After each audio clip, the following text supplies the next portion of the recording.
নমস্কার সবাইকে। আমি যে ভ্রাতৃ সংঘ পার্ট 1টা করেছিলাম, পুরোটা হয়নি, এই কারণে এইটা হলো ভ্রাতৃ সংঘ পার্ট 2। এইবার দেখাবো যে এখন কি হচ্ছে। এখন টাইম বাজে 8টা 29, আর এখন আমি বলছি যে এখন কি হবে। আমি সরি, এখন 8টা 29 না, এখন 6টা 40 বাজে। তিনি সফলতা অর্জন করেছেন, দেশে বিদেশে তার অনেক নাম ছড়িয়ে পড়েছে। এবং আর কি বলবো, এখন তো বলতে অনেক কিছুই অনেক বাদ দিয়ে এভাবে কোনো মহাপুরুষের, আমাদের বিশেষ করে আমাদের গুরুদেবের ঘটনা জীবন কাহিনী বলে সম্পূর্ণ করা যায় না। কিছু না হলে একদিন তো বেরিয়ে যায়।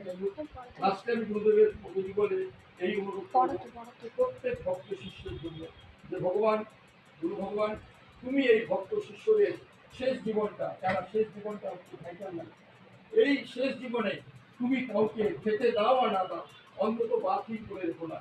দুটো কথা যেন বলতে দিও, একটা হচ্ছে শ্রীগুরু জয়, দ্বিতীয় কথাটা হচ্ছে শ্রীগুরু সঙ্গীত জয়।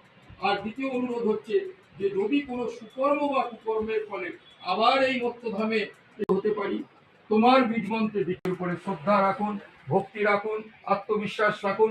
যারা গুরুদেবকে পেয়েছেন এখনো আজকের দিনে মনের মধ্যে একদম স্থায়ীভাবে অটুট করতে হবে, তাহলে অবশ্যই দেখা পাবেন। কেননা যে সমস্ত ভক্ত শিষ্যরা ওনার দেখা পেয়েছেন, তারাও তো আমাদের মতনই, তাদের দুটো হাত পা, কিন্তু তাদের চিত্তশুদ্ধি ছিল বলেই তারা ভগবানের দেখা পেয়েছেন। আপনারাও অবশ্যই পাবেন। শ্রী গুরু জয়, শ্রী গুরু জয়, শ্রী গুরু জয়। সামনেটাও বলে 5 এপ্রিল, 5 এপ্রিল আমার বাড়িতে সঙ্গে আছে,